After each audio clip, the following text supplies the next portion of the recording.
வணக்கம் மக்களே, நான் குணா. ஒவ்வொரு நாளைக்கு ஒவ்வொரு இடத்துல இருந்து போடுற மாதிரி இருக்குன்னு பார்த்தீங்கன்னா, வேலை விஷயமா வெளியூர் வந்திருக்கோம். அதனால பார்த்தீங்கன்னா தான் வந்துட்டு மாறிக்கிட்டு இருக்கோம். அதாவது இந்தியாவிலேயே பார்த்தீங்கன்னா முதல் நேரடி கருணை கொலை வந்துட்டு நீதிமன்றத்தினால வழங்கப்பட்டிருக்கு. இந்த வழக்கை பற்றி தான் பார்க்க போகிறோம். இது எப்படி இது கொடுத்துருக்காங்க. இந்தியாவில் பார்த்தீங்கன்னா இந்த நேரடி கருணை கொலை வந்துட்டு தடை செய்யப்பட்டது. ஆனால் இவங்களுக்கு எதனால் கொடுத்துருக்காங்க, அதில் இருக்க விஷயங்களை பற்றி தான் பார்க்க போகிறோம். ஹரீஷ் ராணா 32 வயது மதிக்கத்தக்க நபர் பார்த்தீங்கன்னா உத்தரப்பிரதேசத்தை சேர்ந்தவர். 2013 பார்த்தீங்கன்னா பஞ்சாப் தேசிய கல்லூரியில் இன்ஜினியரிங் படிச்சுட்டு இருந்திருக்காரு.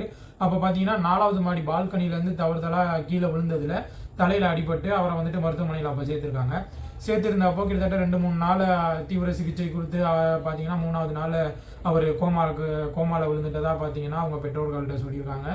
பெற்றோர்களும் பார்த்தீங்கன்னா ரொம்ப நம்பிக்கையாக இருந்திருக்காங்க. இந்த மாதிரி என் பையன் வந்து மீண்டும் வந்துடுவான் அப்படின்ற அந்த நம்பிக்கையில் கிட்டத்தட்ட இப்போ 2013 இப்போ 2024 வரைய பார்த்தீங்கன்னா 11 ஆண்டு கழித்து அவங்க வந்துட்டு அவங்க கையில் இருக்க பணம், வீடு, சொத்து, வாசல் எல்லாத்தையும் வாசல் எல்லாத்தையும் வந்துட்டு விற்று இவரை வந்துட்டு காப்பாற்றுறதுக்கு முயற்சி பண்ணியிருக்காங்க. ஆனால் இப்போ இவ்வளோ வருஷம் ஆகியும் அவங்களால வந்துட்டு இதுக்கு மேலே சமாளிக்க முடிஞ்சது எல்லாம் பண்ணி பார்த்துட்டாங்க. ஆனால் உடல்நிலை வந்துட்டு தேடின மாதிரி தெரில. பார்த்தீங்கன்னா அவர் வாய் அசைக்கிறது அந்த இதாக கூட இருக்கும். இப்போ கோமாவில் பார்த்தீங்கன்னா அவர் வெறும் கண்ணு மட்டும் சிமிட்டு வரான். அந்த மாதிரி இவருக்கு பார்த்தீங்கன்னா சுவாச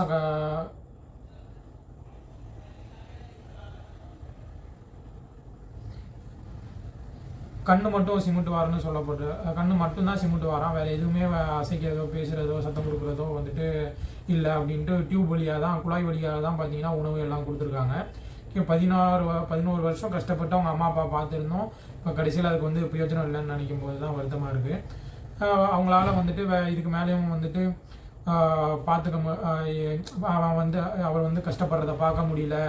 அதே மாதிரி எங்களால் முடிஞ்சதெல்லாம் பண்ணிட்டோம், இதுக்கு மேலே எங்கிட்ட பண்ணுறதுக்கு ஒன்றும் இல்லை, பண்ண முடியலை அப்படின்ற போது தான் இந்த இதை வந்துட்டு 2024 இவங்க பார்த்தீங்கன்னா நீதிமன்றத்துக்கு எடுத்துகிட்டு போகும்போது இல்லை அப்படி பண்ண முடியாது, இது வந்து தவறான உதாரணமாயிரும் அப்படின்ற மாதிரி அவங்க நிராகரிச்சிருக்காங்க. ஆனால் இப்போ திருப்பி இவங்க 26 வழக்கு பதியும் போது இந்த மாதிரி ஒன்றுமே பண்ண முடியாது, இவர் பிழைக்க வாய்ப்பே இல்லை, 100% நம்மளால் முடிஞ்சதெல்லாம் பண்ணிட்டோம், ஆனால் இவர் இதுக்கப்புறம் பிழைக்க வாய்ப்பு இல்லை அப்படின்றத வந்துட்டு அந்த நீதிமன்றம் வந்து உறுதிப்படுத்தின பிறகு தான். அதே மாதிரி இதுக்கு இன்னொரு வழக்கு வந்துட்டு ஒரு ரெஃபரன்ஸாக இருந்ததுன்னு சொல்கிறாங்க. அருணா ஷானபாகுன்ற பெண்மணி பார்த்தீங்கன்னா நான் செவிலியராக வேலை பார்த்துட்டு இருந்திருக்காங்க.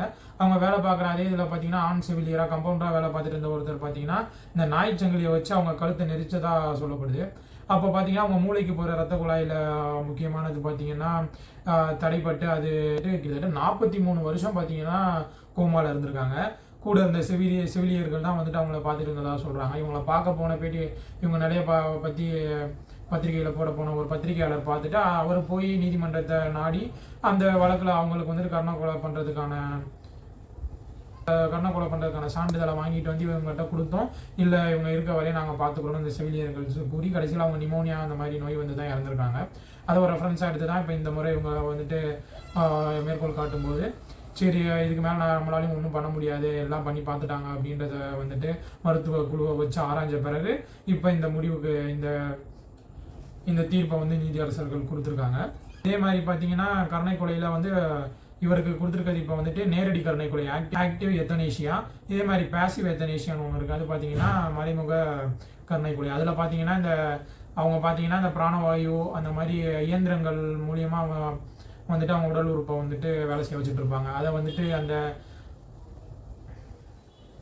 அந்த கருவிகளை நிப்பாட்டுறது மூலியமா அவங்களுக்கு வந்துட்டு உயிரிழந்துருவாங்க. இப்போ வந்து பார்த்தீங்கன்னா இந்த தாய் கிழவி படத்தில் கூட காட்சியில் காட்டியிருப்பாங்க. அதுதான் இதுன்னு அதை போய் பாருங்கள். அதே மாதிரி ஆக்டிவ் எத்தனேஷியா இந்த மாதிரி இதுக்கு மேலே அவங்க வந்துட்டு இந்த செயற்கையாக கருவிகள் மூலமாக பார்த்தீங்கன்னா உயிரோடு இருக்க மாட்டாங்க. அவங்க பார்த்தீங்கன்னா உயிரோடு தான் இருப்பாங்க, ஆனால் இந்த பிராணவாயு இந்த மாதிரி சில விஷயங்கள் வந்துட்டு வச்சுருப்பாங்க. இவங்களுக்கு பார்த்தீங்கன்னா ஊசி மருந்து இது மூலியமாக வந்துட்டு அவங்க உயிர் இழக்கிறதுக்கு தேவையான மருந்தை உடலில் செலுத்தி இந்த கருணை கொலை பண்ணுவாங்க, நேரடி கருணை கொலை ஆக்டிவ் எத்தனேஷியாவை. இந்த ஆக்டிவ் எத்தனேஷியா பார்த்தீங்கன்னா பல வெளிநாடுகளில் பார்த்தீங்கன்னா இது வந்துட்டு சட்டப்பூர்வமானதுன்றாங்க. ஸ்பெயின், ஆஸ்திரேலியா, நியூசிலாந்து, கனடா இந்த மாதிரி நாடுகளில் வந்துட்டு சட்டப்பூர்வமாகவும், சட்டவிரோதமானதுன்னு பார்த்தீங்கன்னா இந்தியாவிலையும் சீனாவிலையும் சட்டவிரோதமாக இருக்குதுன்னு சொல்கிறாங்க. அதே மாதிரி அமெரிக்காவில் 3வதாக ஒரு கருணை கொலை இருக்குது. எப்படின்னா இப்போ எனக்கு வாழ முடியலை அப்படின்ட்டு அவங்களே வந்துட்டு அவங்க கைப்பட கடிதம் எழுதி கொடுத்தாங்கன்னா நீதிமன்றத்துக்கு, அவங்களுக்கு இந்த மாதிரி மருந்து மூலியமாக அவங்க மருந்து அவங்களே சாப்பிட்டு அவங்களே வந்துட்டு தனக்குத்தானே கருணை கொலை பண்ணுறதுக்கும் அந்த மாதிரி அமெரிக்காவில் வந்துட்டு ஒரு வழி இருக்குது அப்படின்னு சொல்கிறாங்க. இது கொஞ்சம் ஆச்சரியமாக இருக்குது. இப்படிலாம் இருக்குமா அப்படின்னு சிந்திக்க வைக்கிறதா இருக்குது. சரி மக்கள், இதை குறித்து அவங்க கருத்தை வந்து கருத்து பெட்டியில் பதிவிடுங்க. கருத்துக்களாக இருக்கணும்னு வேண்டி கேட்டுக்கொள்கிறேன். மற்றொரு காணொலியில் சந்திப்போம். நன்றி, வணக்கம், வாழ்க தமிழ்.